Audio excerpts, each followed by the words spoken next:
Welcome to This Explainer. Today, we are unpacking what is easily the internet's newest, most absurd, and honestly, potentially most impactful political phenomenon. We're looking at a movement that started out as a literal insult and then just completely snowballed into a digital juggernaut seemingly overnight. It is a wild story all about youth, massive frustration, and the absolute weaponization of internet culture. Okay, let's dive right into this mind-boggling number. 20 million. That's the number of Instagram followers this completely satirical party gained in just 7 to 10 days.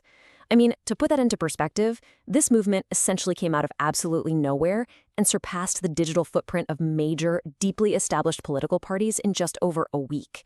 We're talking about roughly 15 to 22 million plus people flocking to a single banner in a matter of days. It really begs the question, how on earth does something like this even happen? Part 1. The birth of a cockroach.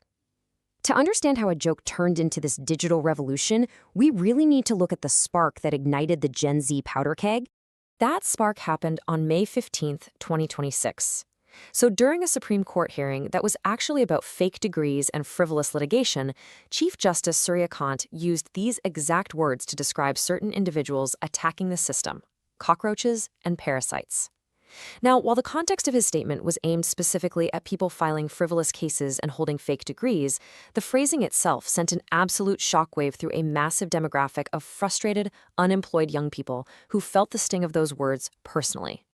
The turnaround here was absolutely staggering. It took less than 24 hours for a response to materialize. On May 16th, Abhijit Dipke, a 30-year-old public relations student at Boston University who had previously worked as a social media strategist for the opposition AAP, launched a satirical counter-movement. He didn't have massive funding or ground troops. He literally launched the Cockroach Janata party using a simple Google form for membership. Dipke posted this really simple but highly provocative question: what if all the cockroaches unite? And this wasn't just a clever tweet. It essentially became the rallying cry for an entire generation feeling completely ignored by the system. It took the intended insult, flipped it totally on its head, and issued a digital call to arms that resonated way beyond the initial intended audience. Part 2, Anatomy of Viral Growth. Because an internet joke doesn't get tens of millions of followers without tapping into something much, much deeper. A Google form and a catchphrase just aren't enough to build a 20 million strong army. This viral growth was fueled by genuine, widespread frustration over some really severe socioeconomic issues.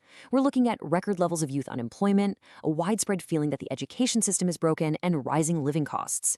But the immediate, explosive fuel, that was the paper leaks for the highly competitive NEET UG medical entrance exams, which left millions of students feeling completely cheated.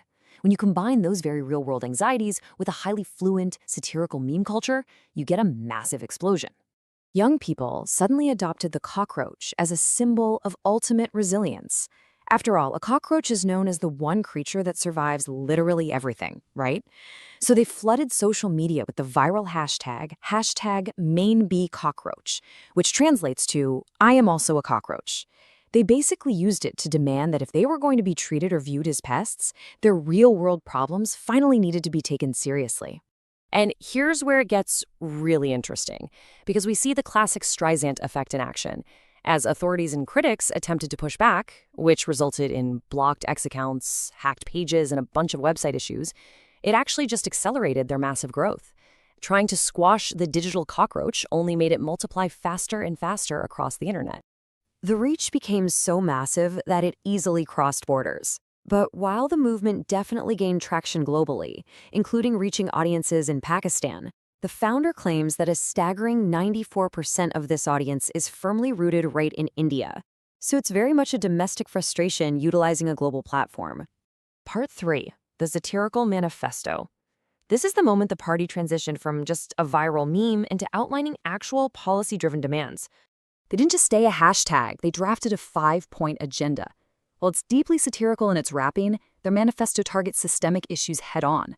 They're calling for strong action against corruption, major electoral reforms like a ban on party hopping, and a 50% reservation for women in parliament.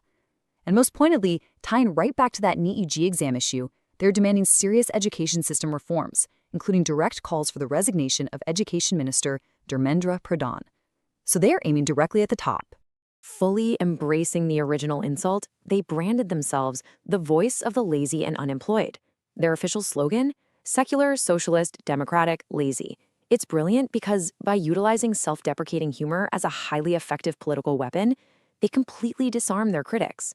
I mean, you can't really effectively insult a group that has already proudly adopted the insult as their entire platform. Part 4. Controversies and backlash.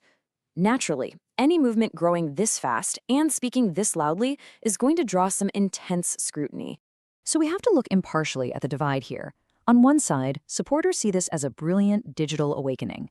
They argue Gen Z finally has a platform and that this humor is successfully raising serious political awareness. On the flip side, critics and the government view the whole thing with deep suspicion. Because the founder is studying in the US, critics allege a foreign hand, pointing to alleged Soros or Pakistan links. They also argue the movement is just a tool of the AAP and Congress opposition to misguide youth, with some even labeling it a potential national security threat. And the real-world consequences of this divide have been immediate and incredibly harsh. Founder Abhijit Dipka has actually received outright death threats. Multiple official accounts associated with the CJP have been hacked or blocked, and their X page was withheld in India. Things even escalated to the point where an official Supreme Court petition was filed against the movement itself. Meanwhile, Chief Justice Suryakant issued a clarification, explicitly stating his original remarks were targeted strictly at people with fake degrees, not the youth of India in general. Part 5. Joke or a genuine movement?